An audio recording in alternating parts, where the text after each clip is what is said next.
Question है, 2 point charges are separated by a distance of 60 millimeter and repel each other with a force of -50 micronewton. The distance between them is increased by 120 millimeter. तो new force क्या होगी? Question में ये नहीं कहा गया कि डिस्टेंस पहले 60 मिलीमीटर था, अब 120 है, न्यू फोर्स बताओ। क्वेश्चन ये है कि डिस्टेंस इंक्रीज बाय 120 मिलीमीटर हुआ। इसका मतलब क्या होगा? इसका मतलब ये होगा कि जो न्यू डिस्टेंस है वो एक्चुअल डिस्टेंस प्लस जो आपके पास चेंज आया वो ऐड होगा। ये इंक्रीज बाय का मतलब है।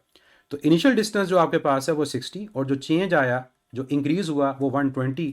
तो न्यू डिस्टेंस यहाँ पर 180 मिलीमीटर है। अब आगे आपने करना क्या है?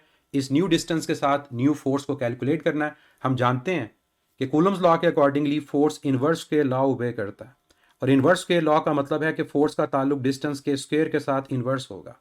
तो यहाँ पर मैं अगर रेशो बनाऊँ तो रेशो क्या बनेगी? New force over original force is equal to original distance over new distance, और स्क्वायर के साथ रिलेशन है, यहाँ पर होल स्क्वायर लिख देंगे। अब चाहो तो दो इक्वेशन सेपरेट बना के उनको डिवाइड भी कर सकते हो। अब वैल्यू पुट करो। मैं यहाँ पर मैग्नीट्यूड लूंगा, फोर्स है 50, माइक्रो कन्वर्ट नहीं कर रहा क्योंकि आंसर भी माइक्रो के अंदर है।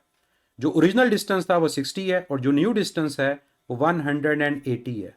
इसका होल स्क्वायर लें। 60 डिवाइड बाय 180 क्या होगा? 1/3। यहाँ पर आ जाएगा होल स्क्वायर और क्रॉस मल्टीप्लाई 50 आ जाएगा राइट साइड पर। अब ये हमारे पास फोर्स की वैल्यू आ गई। 3 का स्क्वायर 9, तो 50 को 9 से डिवाइड करना है।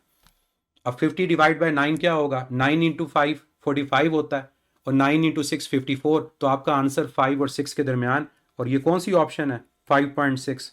That is your alpha answer. तो इस क्वेश्चन का जो राइट हमारे पास आंसर होगा दैट विल बी अल्फा। तो अगर आप चाहते हैं कि इस तरह के मजीद क्वेश्चन और उनके डिस्कशन को किया जाए तो कमेंट्स में मेंशन करें।